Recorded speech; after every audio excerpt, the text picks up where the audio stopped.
First நீங்க ஒரு தொழில ஆரம்பிக்கிறீங்களா, அதை பத்தி நீங்க முழுசா தெரிஞ்சிருக்கணும். அதாவது ஃபீல்டு நாலேஜ் கிரியேட் பண்ணணும். அந்த தொழிலை பத்தி நீங்க முழுசா தெரிஞ்சிருந்தீங்கன்னா நீங்க ஒவ்வொரு ஸ்டெப் எடுத்து வைக்கும் போதும் கீழே விழாம பாத்துக்கலாம். லாஸ் ஆகாம, அதாவது தோத்து போகாம இருப்பீங்க.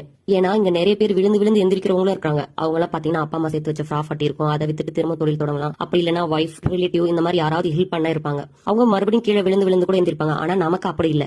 இங்க நாம கீழே விழுந்துட்டா எந்திரிக்க முடியாத லெவல்ல தான் நம்ம இருக்கோம். அந்த மாதிரி இருக்கிறவங்க கீழே விழாம பாத்துக்கணும்னா அப்ப நம்ம ரொம்ப கவனமா இருக்கணும். ஒரு தொழில் ஆரம்பிக்கிறதுக்கு முன்னாடி பல வாட்டி கூட யோசிக்கலாம். ஆனா ஆரம்பிச்சதுக்கு அப்புறம் ஒரு வாட்டி கூட யோசிக்க கூடாது. அப்படியே நீங்க ஆரம்பிச்சுட்டு ரிட்டர்ன் வந்தீங்கன்னா லாஸ் உங்களுக்கு தான். அப்போ நம்மளுடைய டார்கெட் ஜெயிச்சுட்டு தான் திரும்ப வரணும். நம்ம தோத்து போறதுக்கான முதல் காரணம் பயம். அடுத்தவன் என்ன சொல்லிடுவான், நம்மளால முடியுமா, நம்ம தோத்து போயிடுவோமா. அப்போ அந்த பயத்தை தூக்கி தூர போடணும். நம்ம தொழில தோத்து போகாம இருக்க உழைப்பு மட்டும் இருக்க கூடாது, திறமையும் இருக்கணும். அப்பதான் நம்ம தொழில முன்னேற்றமும் இருக்கும், நம்ம எதிர்பார்த்த பணத்தையும் சம்பாதிக்கவும் முடியும். நாளுக்கு நாள் நம்மளுடைய உழைப்பும் திறமையும் ஒவ்வொரு ஸ்டெப்பா ஏறிக்கிட்டே தான் போகணும். இறங்கவும் கூடாது, இல்ல அதே ஸ்டெப்லயும் இருக்கவும் கூடாது. அப்போ உழைப்பும் திறமையும் அதிகப்படுத்திக்கிட்டே போகணும்.